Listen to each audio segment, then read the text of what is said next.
Good morning students. आज मैं geometry का थर्ड थ्योरम दैट मीन्स 6.3 बताऊंगा तुम लोग को।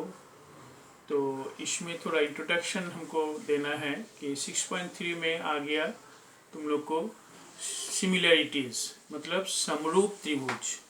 क्लास 9 में तुम लोग पढ़ा था त्रिभुज का congruency of triangle that means सर्वांग सम मतलब हो गया सारा अंग से समान, माने पूरा दो एक त्रिभुज दूसरा त्रिभुज के साथ जब उसका तीनों एक त्रिभुज का तीनों कोण दूसरा त्रिभुज का तीनों कोण का साथ बराबर होगा, तीनों भुजा के साथ माने पूरी मिल जाता है, तब उसको बोला जाता है सर्वांग सम माने सब अंग से समान।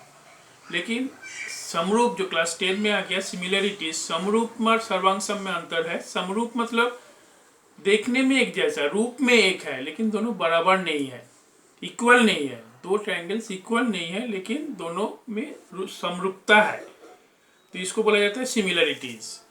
तो जैसे कॉन्ग्रुएंसी में दो ट्रायंगल कॉन्ग्रुएंट होने के लिए कुछ शर्तें तुम लोग पढ़ा था, याद है? जैसे साइड एंगल साइड, उस प्रकार त्रिभुज का समरूप होने में भी कुछ शर्तें हैं। तो उसके लिए हम तीन शर्त जो है त्रिभुज का समरूप होने का जो तीन शर्त है, पहले इस शर्त को तुम लोग जान लो। पहला शर्त हो गया एंगल शर्त। जब किसी त्रिभुज का दो कोण दूसरे एक त्रिभुज का दो कोण के साथ बराबर होता है तो दोनों त्रिभुज समरूप होता है। मतलब दो कोण बराबर हो गया, मतलब मान लो कि एंगल ए एंगल डी के साथ बराबर हो गया, एंगल बी एंगल ई के साथ बराबर हो गया, तो ये दोनों त्रिभुज को तुम समरूप बोल सकता है। माने क्योंकि दो एंगल जब बराबर हो रहा तो थर्ड एंगल बराबर होना ही है, क्योंकि एंगल सम प्रॉपर्टी से तीनों एंगल मिलके 180 होता है, इसलिए सी एंगल एफ एंगल के साथ बराबर होगा ही। तो ये ए बी सी त्रिभुज का तीनों एंगल डी एफ त्रिभुज का तीनों अनुरूप एंगल के साथ बराबर हो रहा है, इसलिए ये दोनों त्रिभुज को हम समरूप बोलेंगे।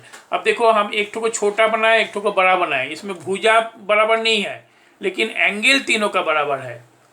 ए एंगल इस प्रकार साइन दिए हैं, मतलब ए के साथ डी बराबर हो गया, बी में डबल डाइट किए हैं, ई में डबल डाइट दिए हैं, डबल ये दैट मीन्स बी ई के साथ बराबर है और सी एफ के साथ बराबर हो गया, तो ये दोनों त्रिभुज समरूप हो गया। समरूप का साइन ऐसा है, सर्वांग सम में नीचे दो ठो ये लाइन रहता था, ये पता है तुम लोग को, लेकिन समरूप में केवल ऐसा हुआ ए बी सी ट्रायंगल समरूप ट्रायंगल डी ई एफ। दूसरा शर्त हो गया साइड एंगल साइड। इसमें क्या बोल रहा है, यदि किसी त्रिभुज का एक कोण दूसरा एक त्रिभुज के एक कोण के साथ बराबर है और वो कोण को बनाने वाली भुजाओं का अनुपात भी बराबर है तो दोनों त्रिभुज समरूप होगा। ये क्या है देख लो, मान लो कि ए बी सी और डी एफ दो त्रिभुज में एंगल ए एंगल डी के साथ बराबर है, ठीक है। एंगल ए को कौन बना रहा है, कौन दोनों भुजा बनाया, एंगल ए को ए बी और ए सी, और एंगल डी को कौन बनाया, डी और डी एफ। तो A B by D is equal to A C by D F अगर होगा, मतलब अनुरूप भुजाओं समानुपाती हो रहा। देखो इस एंगल का ए जो बनाया ए बी भुजा ए बी लिए, इसका डी लिए, इसका ए सी भुजा लिए तो इसका डी एफ ले रहा है, तो A B by D is equal to A C by D F, और एंगल ए बराबर एंगल डी, तो दोनों त्रिभुज समरूप हो जाएगा। समझ में आ गया? इसमें लोग गलती कर देता है, मान लो कि तुम बोल दिया, हम बोले कि एंगल ए बराबर एंगल डी है और A B by E F is equal to A C by D F, तो दोनों त्रिभुज समरूप होगा? नहीं होगा, क्योंकि बी सी और ई एफ ए और डी एंगल को नहीं बनाया। ए एंगल को जो दोनों भुजा बनाया है, डी एंगल को जो दोनों भुजा बनाया उसका भुजाओं का अनुपात अगर बराबर होगा तो ये दोनों त्रिभुज समरूप होगा, ठीक है। तीसरा शर्त में आ जाओ, साइड शर्त। यदि किसी त्रिभुज का तीनों भुजाओं का अनुपात दूसरे त्रिभुज का अनुरूप तीनों भुजाओं के साथ बराबर है, अनुरूप तीनों भुजाओं के अनुपात के साथ बराबर है, तो दोनों त्रिभुज समरूप होगा। मतलब एक त्रिभुज का तीनों भुजा ए बी बी सी ए सी और डी एफ का डी ई एफ और डी एफ, ये इसका अनुरूप भुजा के साथ समानुपाती हो रहा। देखो ए बी के साथ डी ले लिए, इसका अनुरूप ये हो गया। बी सी के अनुरूप ये बेस है, इसका बेस ई एफ हो गया। B C but by E F is equal to A C by D F होगा, तो ये दोनों त्रिभुज भी समरूप हो जाएगा।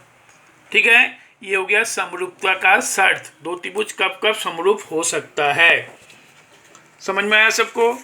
अब हम जाएंगे प्रमेय 6.3 में। इसमें क्या करना है, सिद्ध करें कि समरूप त्रिभुजों का अनुरूप भुजाएं समानुपाती होता है।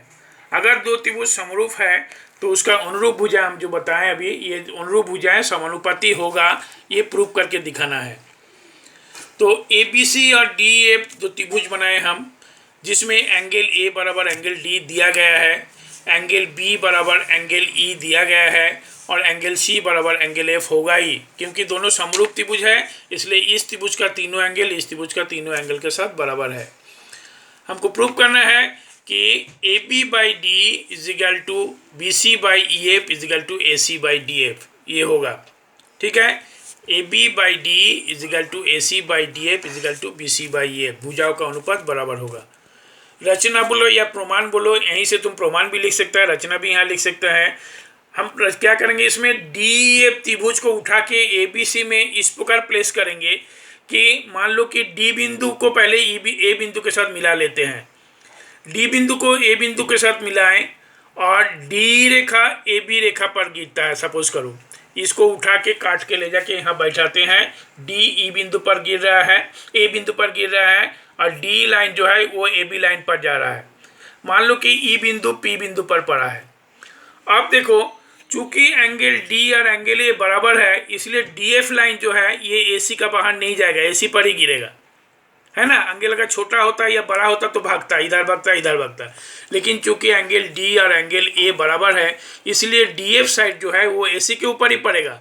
मान लिया कि एफ बिंदु क्यू बिंदु पर पड़ा, पी क्यू को हम जोड़ दिए, तो ए पी क्यू जो हो गया डी ई एफ त्रिभुज का एक नया रूप आके यहाँ बैठा, माने ये दोनों त्रिभुज सर्वांग सम हो गया, ये त्रिभुज और ये त्रिभुज। ठीक है, आप देखो ए बी सी और ए पी क्यू ये दोनों त्रिभुज में एंगल बी बराबर एंगल पी होगा, क्योंकि एंगल बी और एंगल ई बराबर था, तो ई एंगल पी एंगल के साथ बराबर हो गया, क्योंकि ये त्रिभुज और ये त्रिभुज सर्वांग सम है, इसलिए बी जब ई के साथ बराबर है तो बी पी के साथ भी बराबर हो जाएगा। तो एंगल बी और एंगल पी अगर बराबर हो गया तो ये कैसा एंगल हो गया, ये इसको बोलते हैं हम लोग कॉरस्पॉन्डिंग एंगल, संगत कोण। इस एंगल में देखो ये दोनों संगत कोण हो गया, तो P Q parallel B C हो जाएगा। आप देखो पी क्यू बी सी के साथ पैरेलल हो गया, तो हम थेल्स का थ्योरम अप्लाई करेंगे कि थेल्स बोला था अगर पैरेलल होता है तो एक ही अनुपात में बांटता है। तो इस त्रिभुज का ये पी क्यू बी सी के साथ पैरेलल है, तो A B by A P बराबर A C by A Q, एक ही हिस्सा में बटेगा, पूरा A B by A P बराबर A C by A Q. ठीक है, तो A B by A P मतलब डी हो गया, क्योंकि ये त्रिभुज और ये त्रिभुज सर्वांग सम है, डी ए पी के साथ बराबर है, तो A B by D is equal to तुम्हारा A C by A Q मतलब हो गया A C by D F हो गया, A C by D F. ठीक है, एक नंबर दे दो इसको। उसी प्रकार हम दिखा सकते हैं कि डी ई एफ त्रिभुज को उठा के हम ए बी सी पर जब बैठाते हैं तो ई बिंदु को बी बिंदु के साथ मिला लेते हैं। ई बिंदु के बी बिंदु के साथ मिलाएंगे तो एंगल बी एंगल ई के साथ बराबर होने के कारण एंगल फॉर्मेशन हमको इधर से होगा। तो वैसा करके हम दिखाएंगे नहीं और डायरेक्ट लिख देंगे। उसी प्रकार हम दिखा सकते हैं कि A B by D is equal to B C by E F बी होगा। इसको 2 नंबर इक्वेशन कर देते हैं। और number 2 A B by D is equal to A C by D F हो गया।